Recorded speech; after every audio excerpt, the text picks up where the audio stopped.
Now, South Carolina Republican Congresswoman Nancy Mace, thank you so much for joining us. We saw a lot of you on Friday. I just referenced that moment where you were able to get the president-elect, as to the best of our understanding, on the phone to then talk with those, at least two of the three Republican holdouts, to what appeared to eventually switch their votes. So what was the discussion there, and what was really their flipping of their votes hinging on?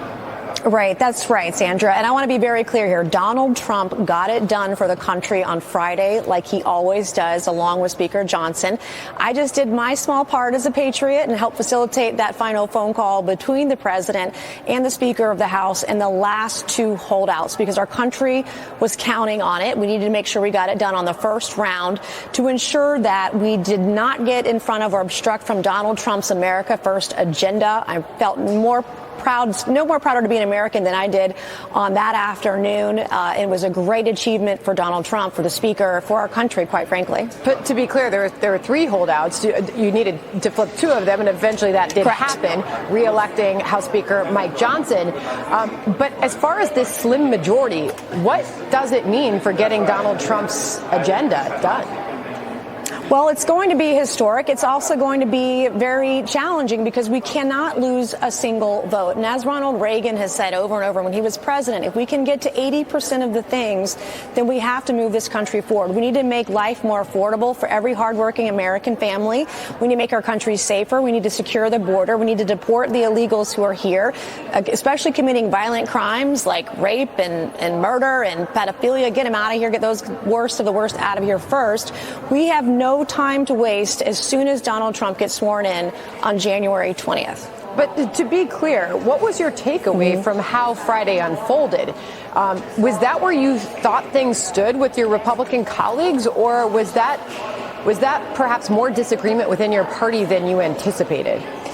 Well, I think obviously, like everything else, we have different factions within our own party. And sometimes our voices, every voice needs to be heard. Everyone needs to have a position and feel like they have participated in this historic moment. But there is an agenda that we have to make good on, and that's Donald Trump's agenda. But also there are folks who are worried about spending. Those are all valid concerns. But Friday was not the time to obstruct from Trump's achievements, from the greatest, most popular, most historic mandate in American history when he got elected on November 5th. Friday was not the time to have that fight. There'll be days ahead. The large reconciliation package is a place where everybody should have their say, get a voice in it. But we have to get to 75, 80%, and we've got to move this country forward, or we're going to be stuck in 4 years of Biden-Harris agenda. We can't do that. America can't afford it. Well, speaking of which, the president-elect ripped President Biden over this last-minute spending and additional regulations today, including a move to block offshore oil and gas drilling. The president-elect posted this on social media.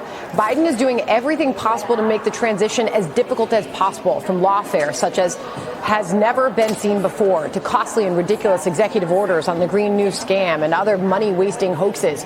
Fear not, these orders will all be terminated shortly, and we will become a nation of common sense and strength. MAGA, said the president-elect in that post. Your thoughts on that and how this is setting up for the incoming president?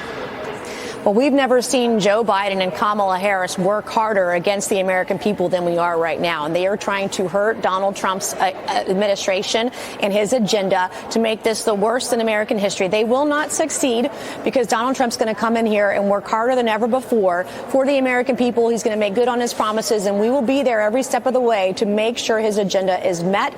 The mandate is completed both in the House and the Senate. We've got to work harder, and there is no time to waste on January 20th. It seems like that day is coming very quickly. Congressman, always appreciate your time. Thank you very much for joining us. Thank you.